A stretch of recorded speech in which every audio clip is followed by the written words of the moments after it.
नमस्कार दोस्तों, स्वागत है आपका एक और एनिमल फैक्ट्स हिंदी की वीडियो में। और आज इसकी वीडियो में हम दो खूंखार मांसाहारी डायनासोरों के बीच में एक वर्चुअल फाइट कराएंगे और पता लगाएंगे कि इन दोनों में से कौन सबसे ताकतवर डायनासोर था।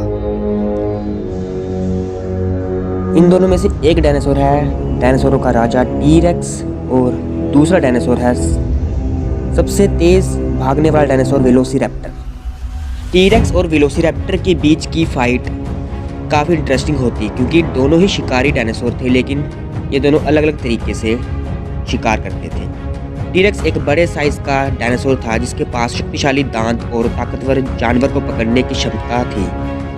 वहीं वेलोसिरैप्टर की छोटी सी बॉडी के साथ तेज और वो दिमाग से चतुर था, जो कि सामूहिक रूप से हमला करने की क्षमता रखता था।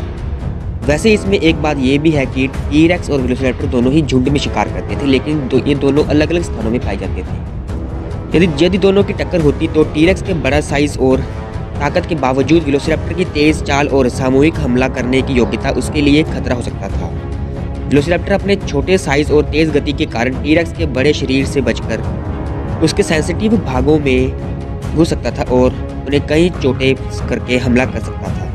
लेकिन अगर टी-रेक्स ने वेलोसिरैप्टर को एक बार में ही पकड़ लिया तो वेलोसिरैप्टर का कोई बचने का रास्ता नहीं था। टी-रेक्स ने शक्तिशाली दांत और ताकत से एक ही दौर में वेलोसिरैप्टर को खत्म कर सकता था। अंत में ये भी कहना मुश्किल है कि कौन जीतेगा, क्योंकि ये सिर्फ एक इमेजिनेशन का हिस्सा है। लेकिन एक बात तो है कि ये एक मुकाबला होता तो काफ़ी रोचक होता।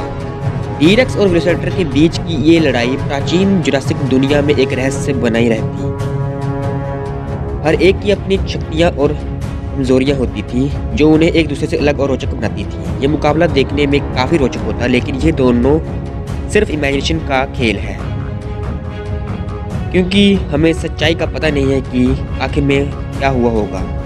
तो इन पॉइंट्स के आधार पर आपको क्या लगता है कि इन दोनों में से कौन जीतेगा इस वर्चुअल फाइट को? हमें अपना जवाब कमेंट बॉक्स में ज़रूर बताएं और आने वाले ऐसी वीडियो को देखने के लिए हमारा चैनल सब्सक्राइब करें। Animal facts Hindi. धन्यवाद।